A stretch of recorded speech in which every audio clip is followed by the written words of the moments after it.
thank you very much for being here. Nathan Shapiro is a professor of emergency medicine at Harvard, and he published more than 300 of articles, more than 200, and several of articles on sepsis and on the most important journals.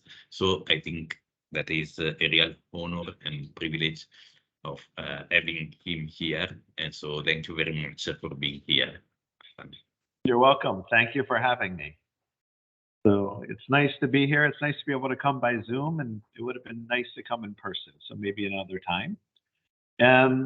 So this morning, we're going to talk about updates in sepsis and resuscitation and go over a little bit of some basic principles of sepsis. And then we'll move into the second part of the talk or discussion, which we can focus on the Clover's trial. There's some disclosures. So just in the way of introduction, if you have a 70-year-old female crushing chest pain, you're just working clinically in the emergency department, and you see this ECG, right away you get excited. You start thinking about time to open artery, time to needle, getting the patient to the cath lab, and there's no delay. There's a lot of activity. 50-year-old female rollover motor vehicle collision. Whoops. What happens? It's a trauma activation, lots of excitement. There's a lot of activity, tons of people come into the room, and we start thinking, activate the trauma team. I mean, maybe even the janitor puts on gloves and gets in there, but it's a big flurry of activity because we're thinking about the golden hours of trauma. We're thinking about getting a patient to the operating room if they have to. We don't delay. And then there's 70-year-old female, cough, fever, tachycardic, blood pressure 88/50. I'm going to say in the past, it might have looked a little bit more like this. Some prayer, some antibiotics, some IV fluids, and hope for the best, but not the same urgency in the past. Recently, we've made a lot of attention, Surviving Sepsis campaign, focusing on sepsis in general. We've made a lot of strides to where we have a lot of activity. So that first patient, 10% mortality, let's say, for an ST elevation MI, maybe less, but there's a lot of activity. The second one, a stable trauma patient, maybe 5%, but severe sepsis, septic shock was 30%, and probably in this day and age is about 20%. So we still have a mismatch of attention and resources. So just message number one from this talk is, as emergency physicians, when we see that patient in the initial period, identifying the patient, starting treatment is going to be really helpful, not for what's in front of us, because we can improve the downstream mortality. So there's a quote that goes, "Hectic fevers at its inception is difficult to recognize but easy to treat. Left untended, it becomes easy to recognize and difficult to treat." So it's still the case today, right? The patient with subtle sepsis, harder to find, but easier to make better. When they come into us in overt septic shock, easier to see, but harder to treat. And so also a challenge for us as clinicians is to find the patients early and start this therapy so they never get sick. So we've had the SIRS criteria. I'm sure everyone's knows or familiar with the debate about SIRS criteria. And what's interesting is we did a study of 3,100 patients. If they had SIRS or didn't have SIRS, mortality was about the same. So, but it's severe sepsis or septic shock when we start to see increase in mortality. So just simple organ dysfunction is really what we're looking for. Again, I'm going to start with some simple messages. We'll do a little pathophysiology and then we'll progress. But we did a very simple study, which is just I'm at the bedside. If I think about, is my patient are they confused? Do they have pulmonary dysfunction, liver, metabolic, cardiovascular, renal coagulation? If I just mentally think of the organ systems that are working or dysfunctional, that can help me to identify the sick patients. And here's how. When we applied some very simple definitions, right? Very simple. Renal creatinine greater than 2. Don't tell a nephrologist we did this, but creatinine greater than 2 without history of renal failure. They have renal problems. Low pulse ox, pulmonary problems, etc. When we did that, what you saw was that the mortality went up at about double with each organ dysfunction. So it went from 1% to 6% to 13%, 26 to 53%. So again, a basic CBC, chemistry, and physical exam, and you can stratify patients by mortality by thinking about organ dysfunction. Now, back about 7 years ago at this point, there came out this new consensus definition with QSOFA, or for those who are admitted to the hospital, SOFA greater than 2, and new names for sepsis, severe sepsis, septic shock. At the end of the day, the only thing I'll say is it's another way of identifying patients, but I don't think sepsis has changed in the last couple hundred years in the way it acts. So I don't know that a new definition should change the disease. But the thing to know is that when you take the old definitions, they were more sensitive and less specific. And now when you're using more specific, like the QSOFA definitions, it's more specific, but less sensitive. So you see here, sepsis was sensitivity of 83%. So this is the SIRS criteria compared to specificity of 50%. And now when we take new definitions, we have a sensitivity of 50% and specificity of 86%. So these newer definitions are just trading off sensitivity and specificity, but I think clinically at the bedside, again, we have to look for sick patients, look for organ dysfunction, and go from there. So I'm now going to spend a couple of minutes talking about pathophysiology. So why is there, this is theoretical, right? Why is there hypoxia in sepsis? We can think of it as macrocirculatory failure, microcirculatory failure, and mitochondrial dysfunction. So let's think about this. I am not an artist. This is not what the heart looks like, but we have blood coming out of the heart, and this is a whoosh of blood. So the formula for oxygen delivery is cardiac output times hemoglobin times saturation times a constant. So cardiac output is the whoosh of blood coming out of the heart. Hemoglobin is the oxygen carrying capacity of the whoosh of blood coming out of the heart. And then saturation is the oxygen molecules. So it's really, at the end of the day, a whoosh of oxygen coming out of the heart. Whoops, give me 1 second. I'm just gonna, there's gonna be a loud noise, but then it'll pass.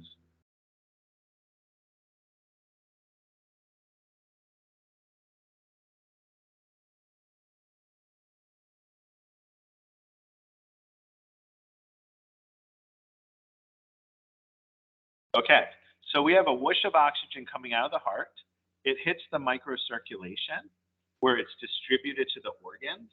And then finally, it's processed by the mitochondria.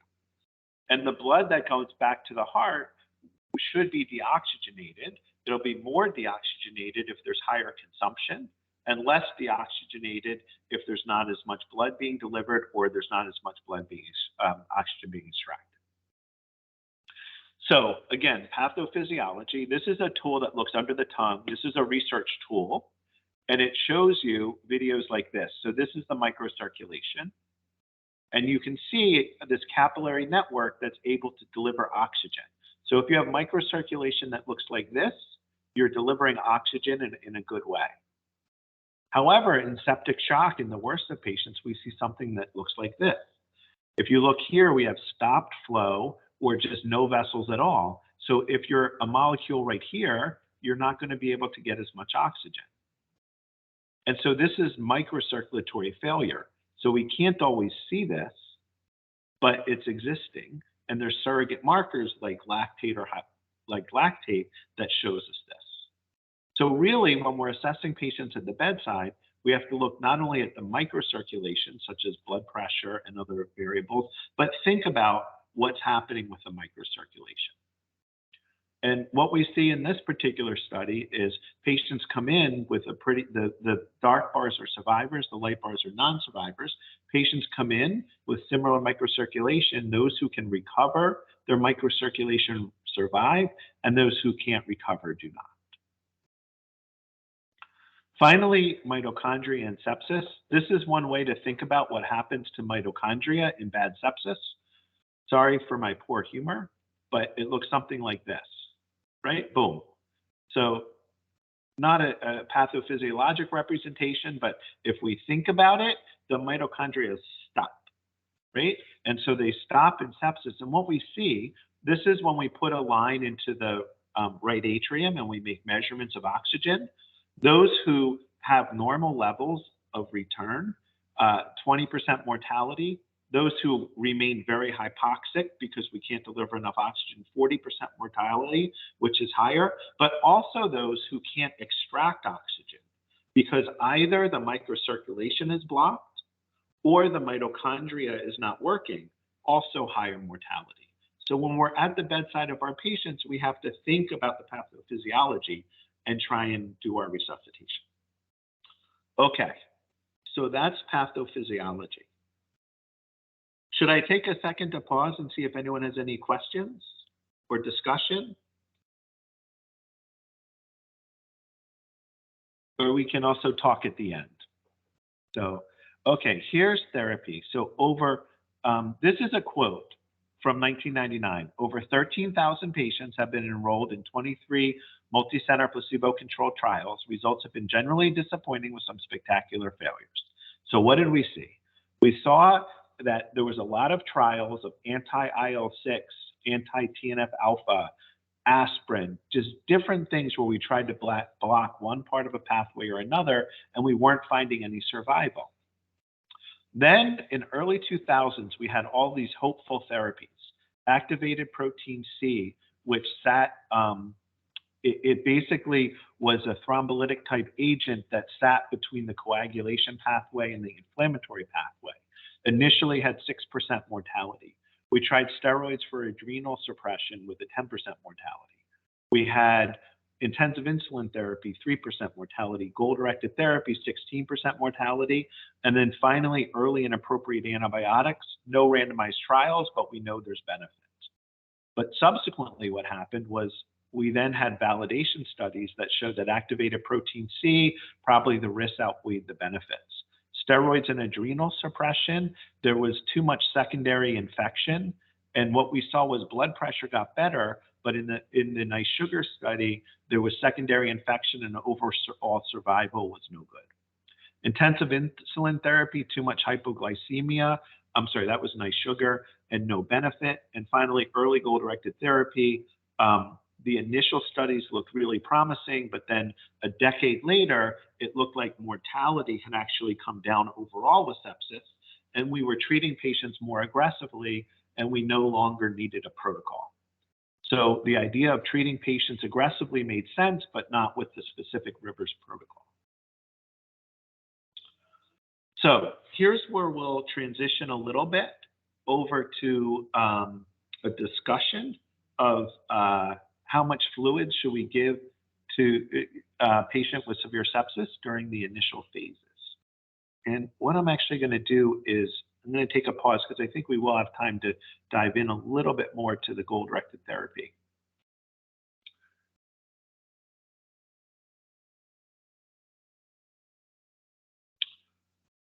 So we'll take a few more minutes to talk about goal-directed therapy.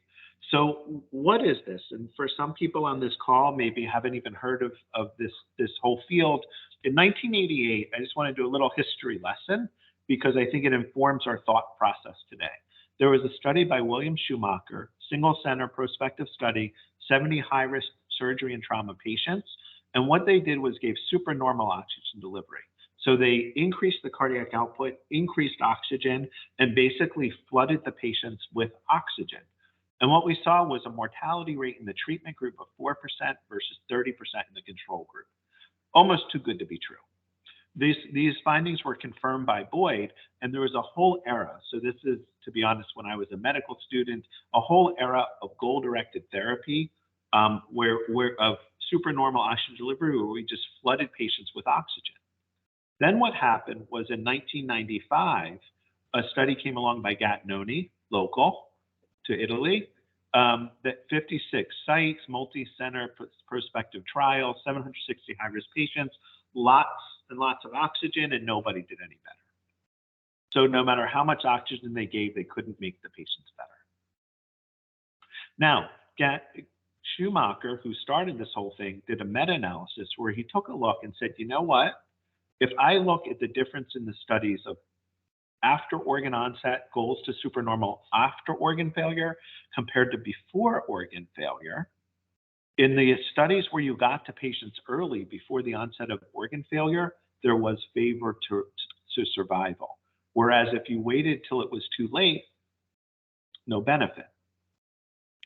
So the conclusion, and I like this quote, it is impossible to resuscitate dead cells and failed organs even with oxygen, or clearly intensive care units are giving too much, too late to too few.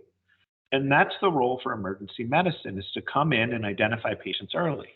So there was a study of early goal-directed therapy, which was a specific protocol that showed how you did the resuscitation.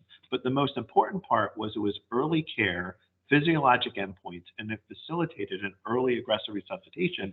And in the original study, mortality rate was 46.5% in standard therapy compared to 30.5% in goal-directed therapy group. And what happened was in the treatment group, they gave more fluids, more red cell transfusion, more dobutamine. They got oxygenation resolved, hypoxia resolved 95% of time compared to 65%. And there was a study team involved, so they gave extra care at the bedside. And this more intensive therapy ended up with better outcomes. There was initially some single center validation studies where it showed that when you used this specific protocol, you gave more fluids and mortality rate looked like it was going in the right direction. There was a bunch of validation studies of single centers went in the right direction, but a decade later, there was 3 different continents had validation studies, and each of them found no survival benefit. So the question is, what changed? Why did this happen? Well, when we look at the initial fluid trials, if you look at process, in the first 6 hours, they gave about the same amount of fluids. They gave in Arise about the same amount of fluids, and same with Promise, and they gave about 4 liters of fluids in the first 6 hours, 4 to 5 liters of fluids. So they were giving a lot of fluids, a lot more than were given in the past. They gave more vasopressors, and at the end of the day, when we look across the trials, this is the initial Rivers trial, but if we look just at the usual care group, it was 47% compared to 19%, 15%, and 25% in Process, Arise, and Promise. So one way to think about this is there might actually have been a shift in the usual care group, which is why we're not seeing a difference anymore. So after a decade of learning of paying attention to patients and doing sepsis, we're given more aggressive care. And if you just look at this from Australia, we see also something similar, which is a downtrend in mortality over time.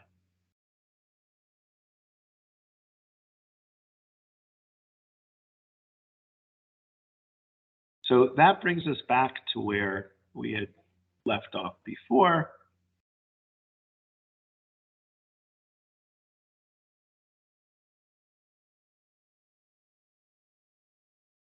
Which is a question of clinical, which is how much fluid should we give a patient during severe sepsis during the initial phase? And if you think about it, fluids are one of our most common therapies, but we really don't know precisely how much we give them. The right amount is the best answer I can ever come up with, but I don't know which that is. And over the last 20 years, there's been a pendulum that's been swinging. 20 years ago, before the Rivers study, a lot of people were giving enough fluids, and Rivers told us to give more.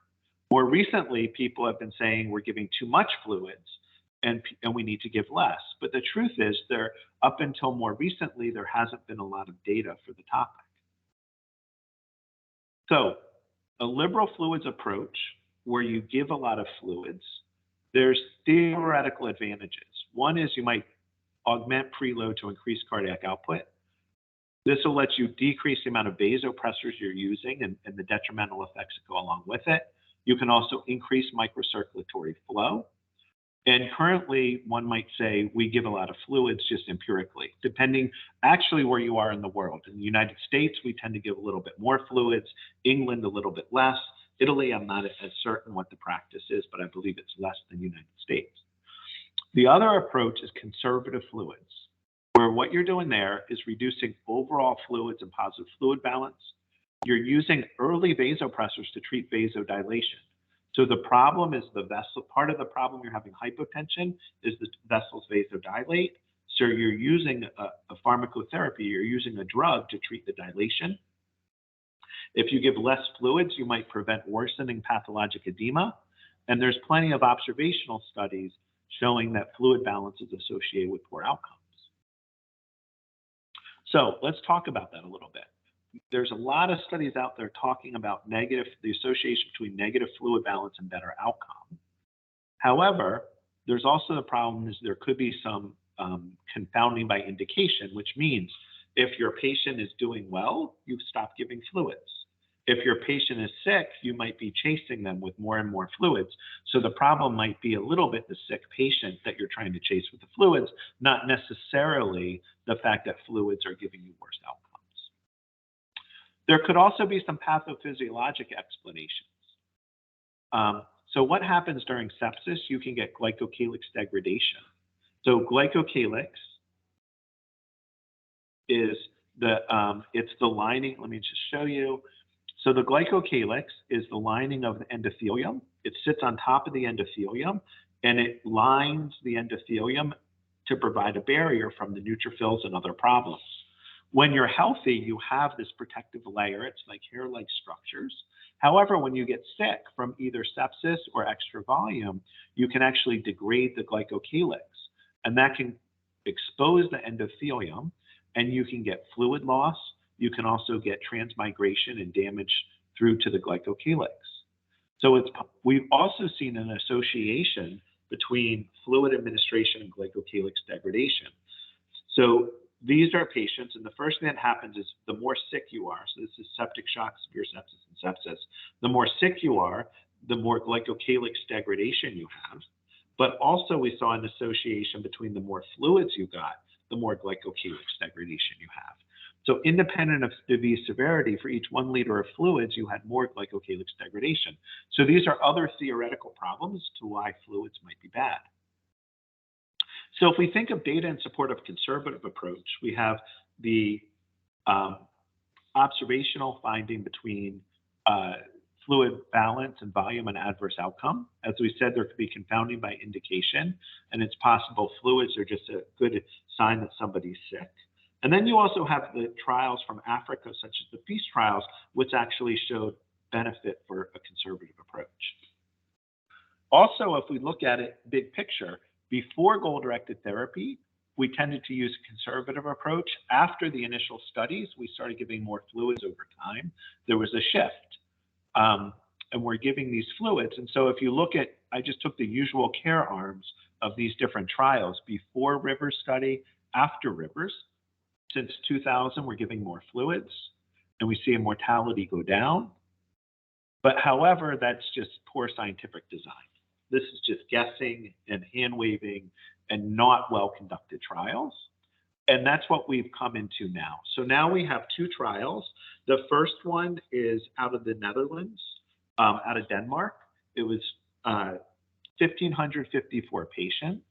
770 restrictive group versus 784 in standard therapy group. And what we saw was they got a lot of fluids prior to randomization. So this is more of an ICU-based study. And it was 1,798 fluids in the restrictive group versus 3,800. So about a 2-liter difference. And this is the classic trial. And what they saw was no difference in outcome. So this is one study, ICU-based, no difference in outcome, and there was really no major differences in each of the subgroups.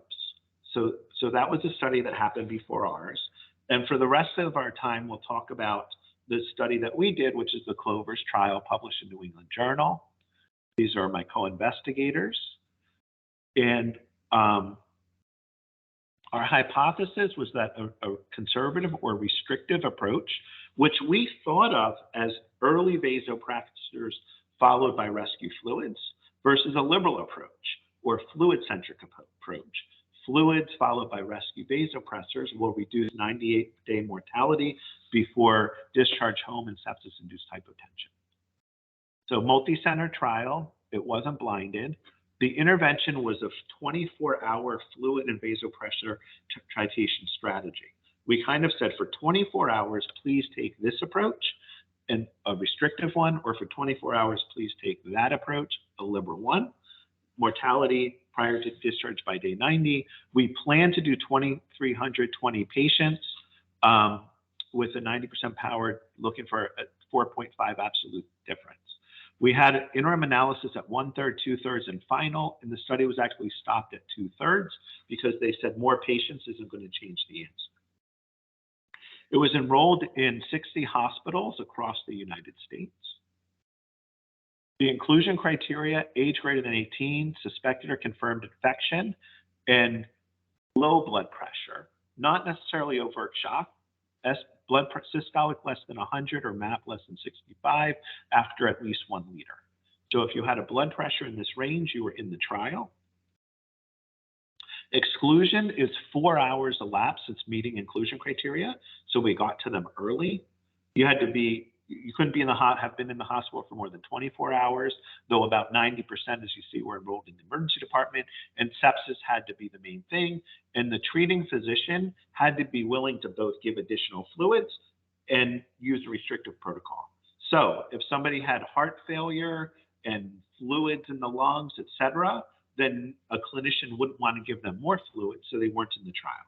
If somebody was really, really, really dehydrated, and so somebody said, gee, I don't want to restrict fluids because they're so dehydrated, they weren't in the trial. So this is meant to be when a clinician says, I could do this or I could do that, I need to know which one's better for my patient. We had plenty of secondary outcomes.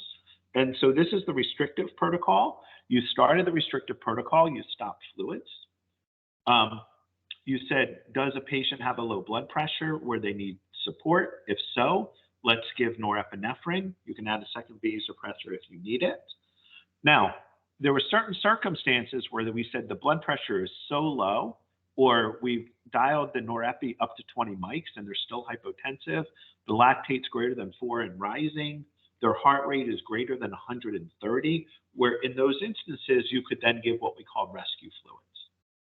Also, if you did an echo and it was really, really, the LV was completely collapsed, you could give fluids. But the idea was try and use vasopressors as the central approach and fluids only when you had to, and then after about 24 hours, you can switch over. So the liberal protocol, the first thing we did was give about 2 liters of fluids.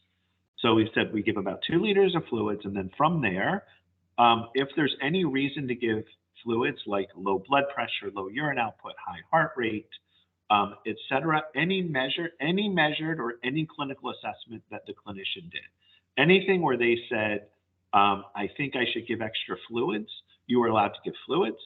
And then there's the vasopressors. You could give it if the lactate was greater than 4 and rising, very low blood pressure, if there was signs of fluid overload. Once you hit 5 liters of fluids, we felt that that was a liberal resuscitation and it went back to usual care. And then also if at the bedside in good clinical judgment, somebody felt like you should give more fluid, you should give vasopressors, they were allowed to be given. So what did we find? The study was stopped at the second interim analysis, 1,563 patients enrolled. Enrollment period was about 4 years. It went over COVID, which slowed our enrollment.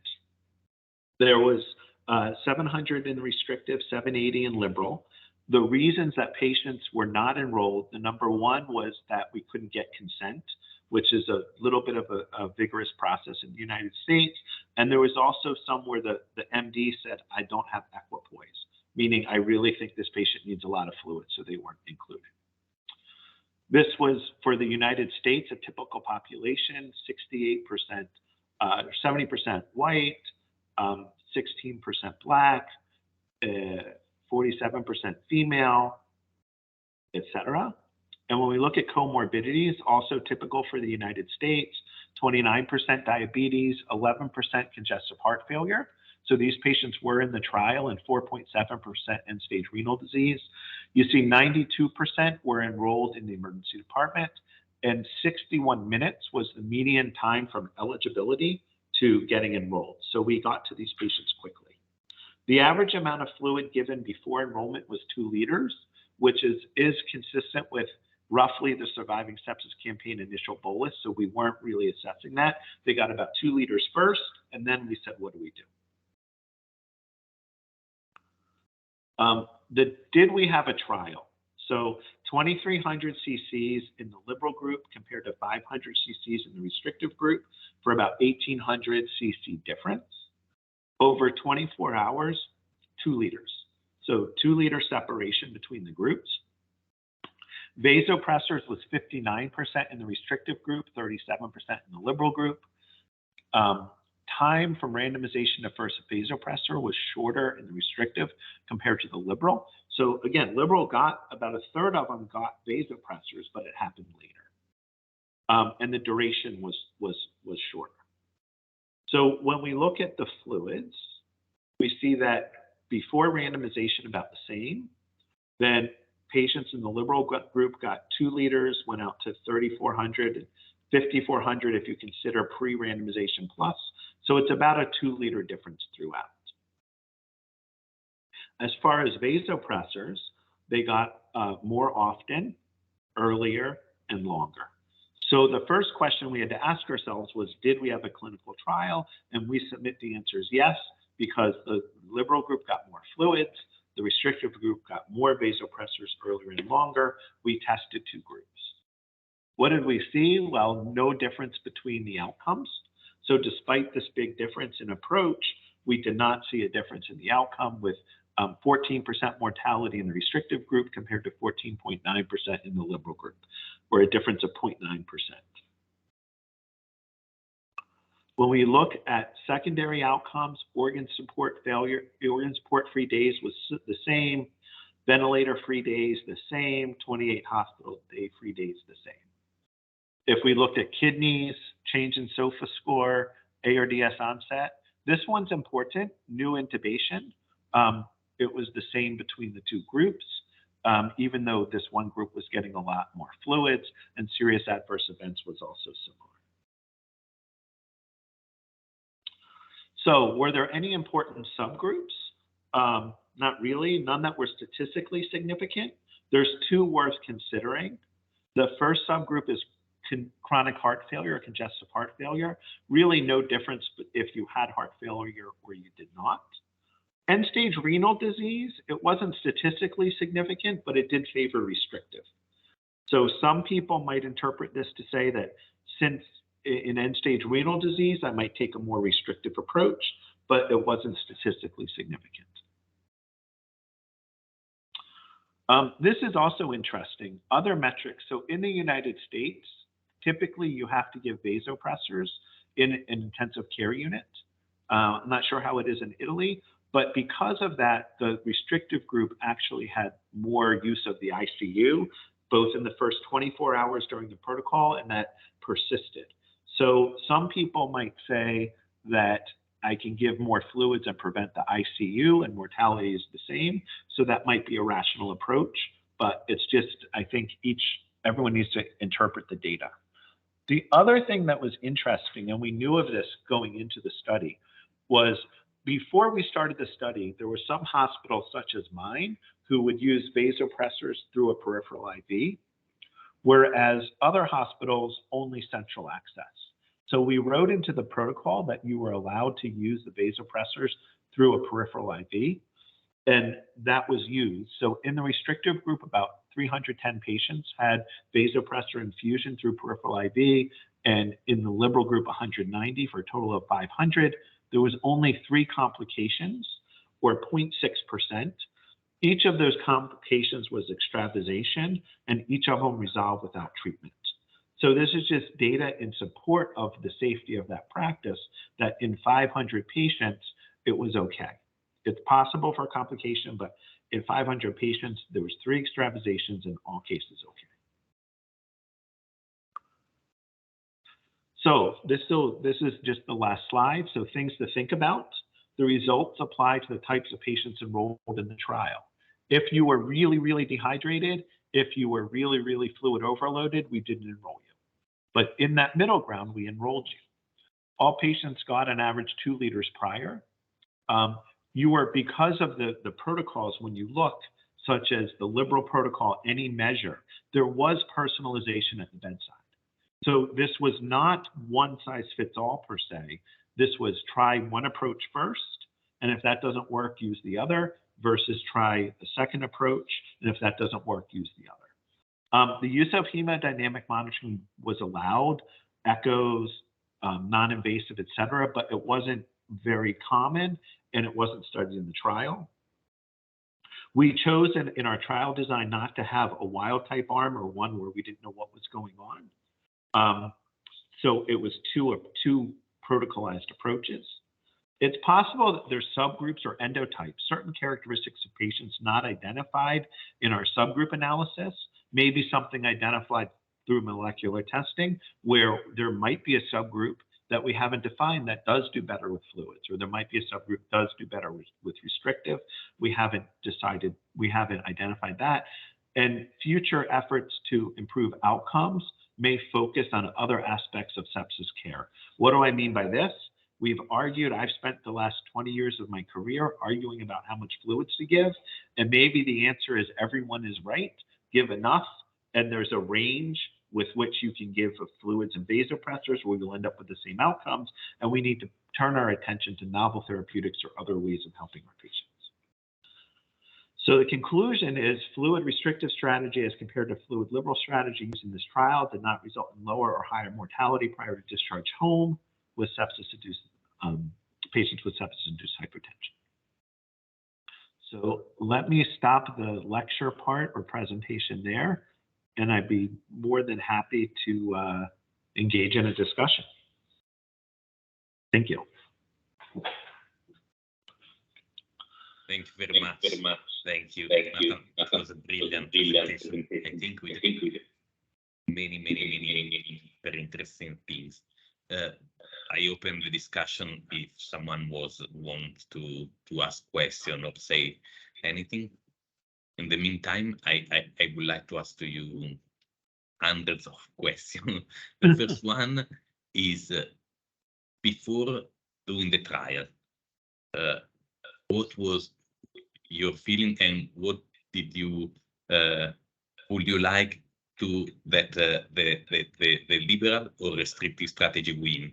What was you was supported of which kind of strategy before? Okay, so I was supportive of a liberal strategy, lots of fluids, and I thought in the emergency department we give lots of fluids and patients would do better. But what was interesting was during the trial, I would enroll patients in my emergency department when I was working, and it would randomize to restrictive.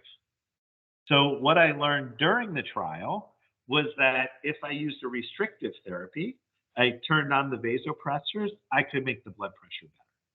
So with the liberal strategy, I can make the blood pressure better in most cases. And with the restrictive strategy, I could make the blood pressure better. What I didn't know was who was going to live, right? Which would give better outcomes to the patient, which is what mattered. And what I learned at the end was both options are good. Yeah. Right? Both options are good. Pay attention to your patient, make the blood pressure better, make the other aspects of care better, but either approach is acceptable for good outcomes. But and the other thing, I think it was very interesting what you said about the QSOFA and the SEERS criteria, and you decide to use a very pragmatic approach, I think, because you did this trial in the emergency department, and a difference from other trial that was in ICU, and you decide to enroll patient if they had low blood pressure, and the decision of the physician to give the antibiotics to the patient. Very pragmatic. Yep. Yes. So we made it very pragmatic. If there's enough infection to give antibiotics, and then we also used blood pressure of 100. And here's why. If it's less than 90, you probably will give vasopressors at some point. If it's 90 to 100, our practice was we would give a lot of fluids in order so you didn't have to use vasopressors. But our question was, is that a good idea? maybe by trying to avoid the vasopressors and giving all the fluids, it was bad for the patient. So we put the threshold up to 100 and said, if you're in the range where you might get low enough for vasopressors, you're in the trial. But it was deliberately very pragmatic, because if we found one choice or the other was better, we wanted it to be easy for clinicians. No Q-SOFA, no calculations, just blood pressure low. Am I giving antibiotics? Then I know what to do. Yes, I like very much this kind of approach. But the other things is there a way to see how many patients switch from one protocol to the other? Because I think that the only problem of the trial is that the percentage of events are lower than other trials, and probably this is the reason of this is the enrollment was in the emergency department. So I think that is exactly what we would like to do, because the golden hour means that you have to recognize before the septic patient and treat it. But this means that the events were lower than other trials. And the other things is that the shifting from one protocol to another could reduce any difference between the two protocols. Is there a way to see how many patients? Is it possible in your to do a per protocol analysis, so to see if to avoid the contamination? It's a very good question. So there's two things to it. Number one, we felt that we didn't want to have one protocol that was really fixed. We wanted to say, try fluids, and if that's not working, try fluids, give a whole bunch of fluids, and if that's still not working, go to vasopressors. Versus try vasopressors, if that's still not working, go to fluids, and the clinician at the bedside also can decide to switch. So we kind of put this decision in there to switch. Now, we did look to see when patients just disregarded the protocol, but that rate was very low. So we haven't done a true per protocol analysis. We haven't tried to adjust for the amount of fluids given or something like that, because we really wanted to say pragmatic, please use this and follow it, but you're allowed to deviate if you think you should. So good question, but we don't have it. I'll also say that patients got about 2 liters of fluids prior to the protocol. And there's also, someone might say, well, what if they had only gotten 500 cc's? Like, is 2 liters already too late? But these are really good questions. I don't have the answer, and we haven't done the per protocol because our protocol was pragmatic. There is Letizia wants to ask a question. No, it's not Letizia. It's bye. Ask. Thank you very much for your very interesting presentation and for the discussion. I have a question. Did you observe any difference in the total duration of hospital stay? Because one might have some degree of fluids overload, and this could impact the duration. And another aspect, an idea on the costs of the hospitalization, because if you more frequently are admitted to the emergency department, this might have a greater cost. These are great questions. There was no difference in length of stay, no difference in hospital length of stay at all. And then the cost we didn't do.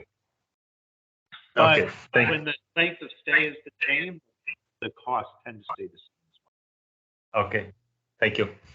Yep. That is Roberto. Hello.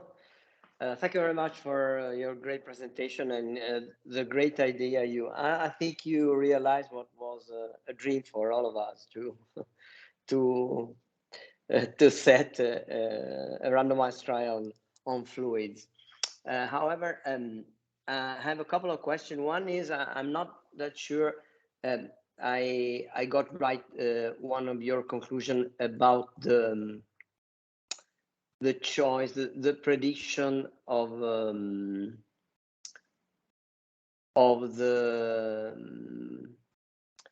doctor in charge, of the physician in charge of the patient, about about his or her choice.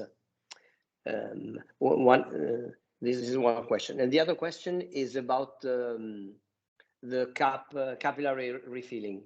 If you use to drive the treatment. Okay, so the first question is, when we had a patient who might be in the trial, what we didn't want to happen is to randomize the patient to liberal, but then the physician in charge to say, no way, you can't give my patient that therapy.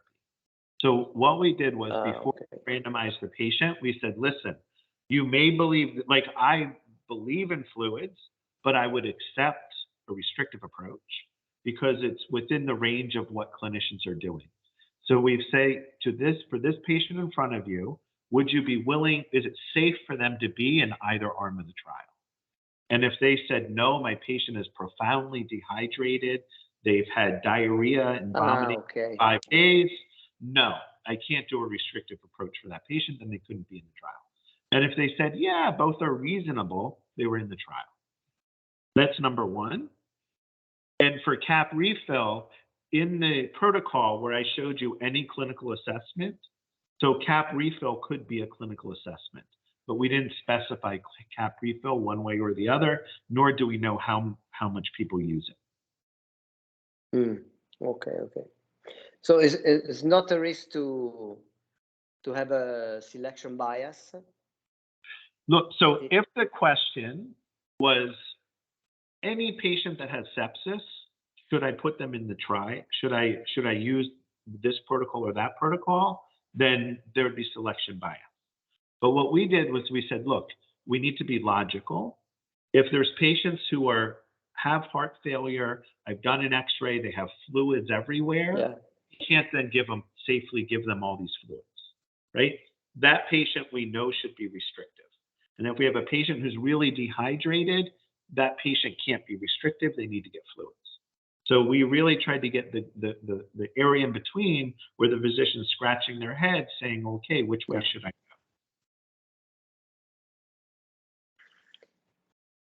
So maybe this is a clue.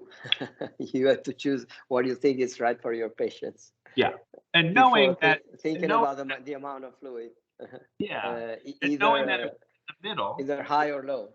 Yeah, and if they're in the middle, like they're in the middle, they're sick, but maybe a little dehydrated, but not too bad.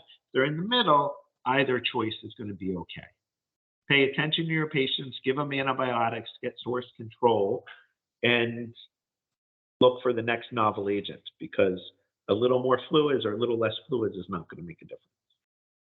Okay, thanks. Thanks a lot. You're welcome.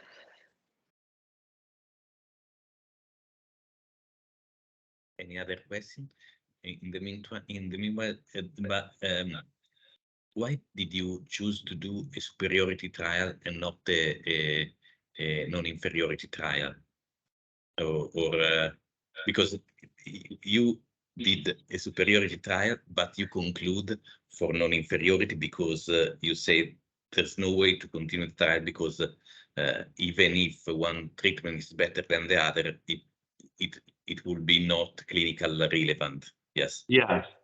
So it's a really good question. The main reason is because it's funny, when we said, okay, we're going to do this trial of restrictive versus liberal, patients would say, or doctors would say, okay, I'm not sure that I like this trial because like I think that my approach is right and the other approach would be experimental.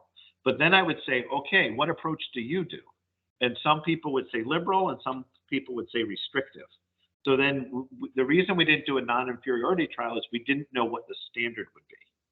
So we really wanted to test approach A versus approach B.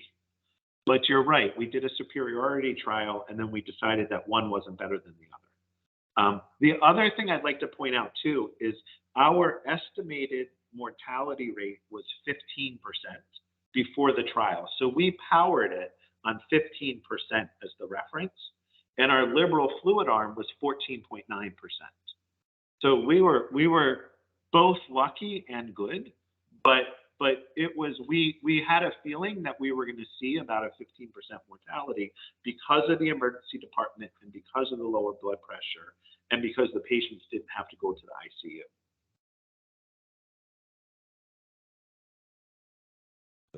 Thank you very much. I think that your presentation was really brilliant, and I like very, very much your